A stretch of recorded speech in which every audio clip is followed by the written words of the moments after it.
बहू ने घर छोड़ने से इनकार क्यों किया? शादी को सिर्फ 6 महीने ही हुए थे। घर में हर दिन झगड़े बढ़ते जा रहे थे। एक सुबह सास ने गुस्से में बहू से कहा, आज के बाद इस घर में तुम्हारे लिए कोई जगह नहीं है। पूरा परिवार बहू का सामान बाहर रखने लगा, लेकिन तभी बहू ने सबके सामने कहा, मैं यह घर छोड़कर नहीं जाऊंगी, क्योंकि इस घर में एक ऐसा राज छिपा है जिसे सामने लाना बहुत ज़रूरी है। उसकी बात सुनकर सब चुप हो गए।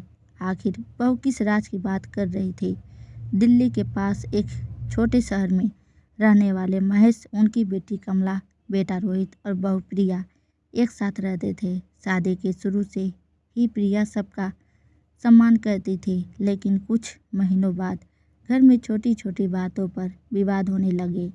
कमला को लगता था कि बहू घर की जिम्मेदारियां ठीक से नहीं निभाती। एक दिन घर की तिजोरी से पुश्तैनी जमीन के असली कागज गायब हो गए।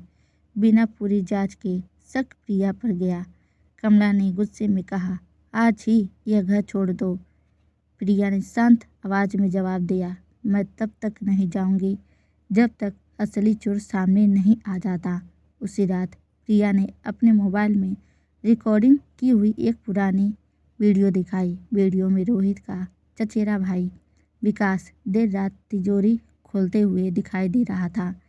प्रिया ने बताया कि कुछ दिन पहले उसे विकास की हरकतों पर शक हुआ था, इसलिए उसने बिना कुछ बताए कैमरा लगा दिया था। महेश ने तुरंत पुलिस को बुलाया। जांच में पता चला कि विकास भारी कर्ज में था। वह जमीन के कागज बेचकर पैसे जुटाना चाहता था। पुलिस ने उसके घर के सारे दस्तावेज बरामद कर लिए। कमला की आंखों में आंसू आ गए। उन्होंने बहू का हाथ पकड़कर कहा, बेटी, हमने तुम्हें गलत समझा। प्रिया मुस्कुराई और बोली, रिश्ते भरोसे से बनते हैं, शक से नहीं। उस दिन के बाद प्रिया सिर्फ इस घर की बहू नहीं बल्कि बेटी बन गई। सीख, बिना सबूत किसी पर आरोप नहीं लगाना चाहिए। सच देर से सामने आए फिर भी उसकी जीत होती है। परिवार भरोसे से चलता है, शक से नहीं।